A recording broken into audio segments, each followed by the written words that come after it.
Olá, pessoal, tudo bem com vocês? Mais uma vez, muito bem-vindos ao nosso canal Papo Humano. Eu aqui, Cintia Almeida, com as minhas amigas e parceiras Alessandra Schneemann e Alexandra Fogatti. E hoje a gente quer trazer para vocês um resumão daquilo que a gente fez nessas últimas semanas sobre aquele livro que a gente já comentou com você, que chama Cinco Feridas Emocionais, da Lise Bourbeau. E a gente estava conversando depois, né, do último vídeo e a gente achou interessante trazer um pouquinho, não detalhado cada ferida, porque isso a gente já fez nos vídeos anteriores, mas explicar um pouquinho como que elas agem na nossa vida, como elas se misturam às vezes, porque às vezes a gente tem até as dúvidas em relação a essas feridas, porque os sentimentos, as emoções são muito parecidas. Então, hoje nesse vídeo aqui, a gente queria misturar todas elas e ao mesmo tempo separar um pouquinho para que vocês possam entender um pouco melhor. Mas se vocês quiserem ver cada ferida detalhada, dá uma olhadinha nos vídeos anteriores, que a gente fez um vídeo de cada uma delas. Mas antes da gente começar, aciona lá o sininho para que vocês recebam a notificação dos nossos vídeos, se inscreve no canal, fala para alguém que você acha interessante desses vídeos que a gente está fazendo, principalmente sobre essas feridas, que todo mundo se identifica. São cinco, mas geralmente uma ou duas delas a gente vive nosso dia a dia e a gente às vezes não percebe que são essas feridas que nos conduzem. Então a gente vai começar um pouquinho essa explicação misturada para vocês hoje. E a gente queria começar com uma frase, uma pergunta. Você já percebeu que algumas situações mexem com você muito mais do que deveriam? Uma crítica simples te destrói, um afastamento te desespera, uma pequena decepção te faz perder completamente o controle.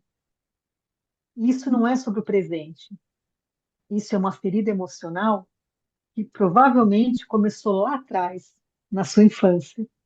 Chan? E as cinco feridas emocionais seria a rejeição, o abandono, a humilhação, a traição e a injustiça. E elas estão sempre atuando silenciosamente nas nossas relações, né?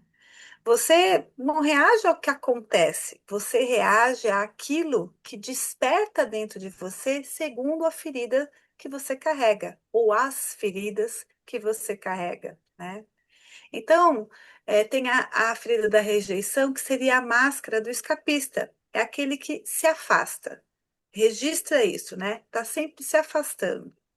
A ferida do abandono, que seria o dependente, é aquele que se apega. A ferida da humilhação seria o masoquista, aquele que está sempre se anulando. Ferida da traição, que seria a máscara do controlador, aquele que controla a tudo, a todos e a ele mesmo. A ferida da injustiça, que é o rígido, né, aquele que se cobra muito. E aí eu vou trazer um pouquinho de cada e a mistura dessas duas feridas. Então eu vou falar sobre a ferida da rejeição, que tem essa máscara do escapista, né? Então, na verdade, na rejeição, a dor é eu não sou aceito. Tem algo errado comigo. Essa é a dor, é a forma que se manifesta internamente em você. E aí, em alguns exercícios, algumas ideias que você posso trazer para despertar em você. Então, alguns exemplos, né?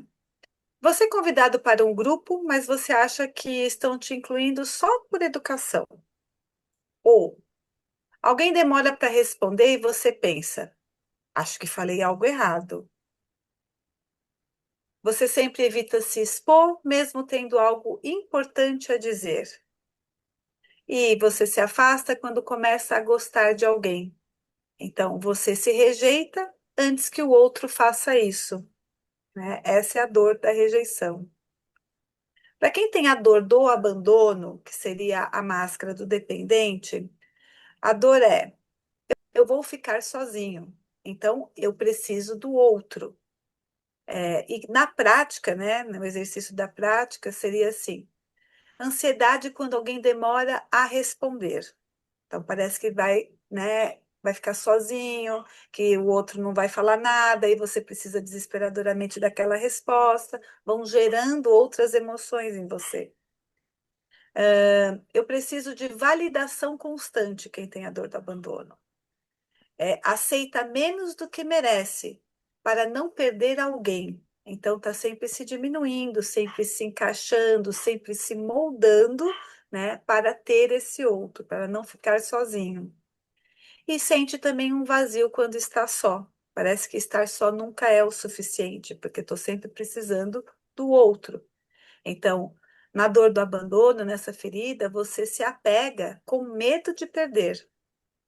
Por isso a dependência, né? Então, uma comparação aí clara, né? Assim, a rejeição se afasta, o abandono se desespera. No relacionamento, a rejeição evita se envolver, né? E o abandono é o contrário, ele se entrega rápido demais. Um foge da dor, o outro tenta segurar o amor, a qualquer preço, a qualquer custo, muitas vezes. Agora é com a Ale. Então, dando continuidade, né, às outras feridas, a ferida da humilhação, que traz como característica a máscara do masoquista, como a Chan trouxe, né? Então, essa ferida, ela tá ligada à vergonha profunda. É como se existir já fosse demais. Então, a pessoa, ela acha que está sempre incomodando, que ela não merece nada, né? Então, a dor central dela é que ela é inadequada. Ela pensa, eu sou inadequado, né? Então, exemplos práticos. Você sente culpa ao priorizar a si mesma, tem dificuldade em dizer não. Ri de si mesmo para evitar julgamento. Então, sabe aquela pessoa que está sempre tirando sarro dela mesma? Ai, como eu sou boba. Ai, como eu sou burra. Aquela pessoa que está sempre se invalidando. Ela faz isso com ela mesma antes que o outro faça, né? E ela se sente mal ao sentir prazer. Então, ela acha que tudo tem que ser sofrido, tudo tem que ser um sacrifício, né? Nada pode ser leve, suave. Ela tá sempre, né, com dificuldade em fazer as coisas porque não pode ser tranquilo, né? Ela tem que sentir esse pesar, já que ela é masoquista, né? Então, ela assume responsabilidades que não são suas. Então, ela constantemente está sobrecarregada, né? E ela se diminui para não incomodar. A próxima ferida é a ferida da traição, que tem como característica a máscara do controlador, né? Então, essa ferida, ela nasce quando a confiança é quebrada. Por isso, a necessidade do controle, né? E a dor central é: eu não posso confiar. Então, exemplos práticos. Precisa saber de tudo, dificuldade em delegar, então, é uma pessoa que centraliza e também está sempre sobrecarregada, ela tem ciúmes excessivos, né? E ela tem muito desconforto ao perder o controle. Então, você controla para não ser surpreendido, né? Ou seja, ela quer estar sempre a par da situação, ter o controle da situação, tá tudo na mão dela. Então, ela é quem decide. E fica difícil para ela de. Por isso que para ela é difícil de delegar, né? Porque ela quer ter o controle de tudo o tempo todo, ela fica mal, né, quando ela sente que está perdendo o controle, porque realmente ela tem todo esse medo de confiar, né? E a próxima ferida é a da injustiça, né, que tem como característica a máscara do Da rígido, rigidez. da rigidez. Então, ela se esconde atrás da força e do perfeccionismo, né? Então, a dor central é: eu preciso ser perfeito. Então, vamos a alguns exemplos práticos, né? Então, a pessoa, ela se cobra o tempo todo, né? Então, é uma autocobrança constante. Ela tem dificuldade em relaxar, ela evita demonstrar emoções e nunca se acha suficiente, né? Então, ela fica rígida, né? Ela se endurece, que é para não sentir. E ela tem também um pouco do controlador, né? Porque ela é aquela pessoa assim que como eu posso dizer, não perde a postura, né? Até o corpo dela reage, né? Ela é rígida, inclusive no corpo, né? Tá sem, até, inclusive tem problemas de ATM, né? Porque ela fica o tempo todo com essa tensão, com essa rigidez constante. Mas porque ela tem medo de sentir, não é? E quando essas feridas todas se misturam? Porque, né, como a gente já falou nos vídeos e a Xia trouxe hoje, muitas vezes a gente não tem só uma ferida, a gente tem, em alguns momentos da vida aparecem E uma, em travou outros. para mim aqui você. Travou, Cíntia, para Ixi, você também, ela? Tá tá fechado, mudo, sim. Cíntia. Travou para mim também. Tem Tá. que. Tá. É a hora que você começou a falar daí quando se mistura. Repete esse pedacinho que você vai passar para a Cíntia depois, né? Isso mesmo. E quando todas essas feridas se misturam, né? Porque, como a gente já falou, é muito comum a gente se identificar e realmente ter mais de uma ferida, né? Então, tem alguns momentos da vida que ativa mais uma, em outros momentos ativa mais a outra, e tem alguns momentos que mais de uma, né, são ativadas ao mesmo tempo. Então, agora a Cíntia vai trazer pra gente sobre essas misturas das feridas, não é, Cíntia? E a gente vai começar então trazendo um exemplo da traição e da injustiça, por exemplo, misturadas. Quando a ferida da traição se une à injustiça, é como se o controle quisesse encontrar o perfeccionismo. É uma dor interna que diz: se eu não fizer tudo certo, algo vai dar errado. Exemplos práticos, como a gente já citou. Você não delega nada a ninguém. Você fica extremamente irritado quando algo sai do planejado. Tem dificuldade de acreditar, de confiar até em quem você realmente ama. Se cobra por erros mínimos, que não precisaria dessa cobrança tão forte. Assume tudo sozinho. E daí fica aquele movimento interno que diz: eu preciso controlar tudo e fazer tudo perfeito. E por fora, a gente tenta mostrar essa eficiência, mas no fundo, por dentro, a sensação é de exaustão. E daí, quando elas se misturam de uma maneira que você se cobra por erros mínimos, assumindo tudo sozinho, vem aquele movimento interno que diz: eu preciso controlar tudo e fazer tudo perfeito. Agora a gente vai dar um exemplo de mais outras duas que se misturam. Seria a humilhação com a injustiça, né? Então, as duas feridas juntas, aqui a vergonha encontra a autocobrança. Então, a dor interna aqui é: eu nunca sou o suficiente e ainda assim estou errado. Alguns exemplos práticos. Se critica muito fazendo tudo certo, perfeccionismo. Tem vergonha de errar. Se eu sou perfeita, eu não posso errar, né? Então, vem essa vergonha. Se anula para não ser julgado. Se cobra ser forte o tempo todo. E tem dificuldade em descansar, em ter prazer, em se dar ao prazer, né? E aí o movimento interno é: eu preciso ser melhor para não ser julgado. Então, o índice de julgamento interno e externo é altíssimo nessa ferida. E aí parece que é uma disciplina, que a pessoa é toda certinha e que bonito, que faz tudo perfeitinho, certinho, mas no fundo é uma grande dor. Exatamente. E quando o abandono e a traição se misturam, né?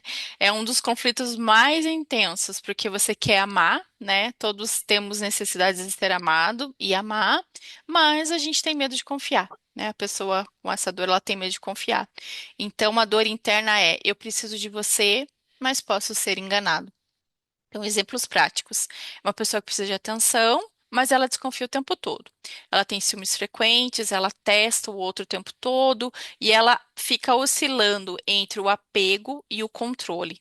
E aí o movimento interno é: se eu relaxar, eu posso perder. É um coração que vive em conflito. E agora a gente vai trazer um exemplo da rejeição misturada com a injustiça. Daí, dessas duas, nasce o perfeccionismo emocional, com uma dor interna que diz: se eu errar, não vou me aceitar. E aqui alguns exemplos práticos. A pessoa tem muito medo de se expor, uma autoexigência extrema, tem muita dificuldade com críticas, evita falhar ao máximo e se compara constantemente. Daí vem aquele movimento interno: eu preciso ser impecável para ser aceito, mas nunca parece o suficiente. E aí percebe como não é simples, né? Você não tem só uma ferida, você tem uma história emocional inteira vivendo dentro de você. Mas o ponto de virada é que o problema não é ter a ferida, mas sim viver reagindo a ela, sem perceber. E como identificar a sua? Observe algumas coisas que a gente vai falar agora. O que mais te machuca? O que mais te ativa? E como você reage a isso? A reação que você tem revela essa ferida. Você não é exagerado. Você não é difícil. Você só aprendeu a se proteger. E é fato, né? Então, as suas reações, elas não são um exagero, elas são uma memória que está no seu corpo. Mas a boa notícia é que toda memória emocional pode ser compreendida e transformada, não é? E aí, comenta aqui, qual ferida mais falou com você? Nós gostamos muito de ter feito essa série e esperamos que você também, tá bom? Então, muito obrigada, obrigada, meninas, e até a próxima. Obrigada a Tchau. vocês. Até a próxima.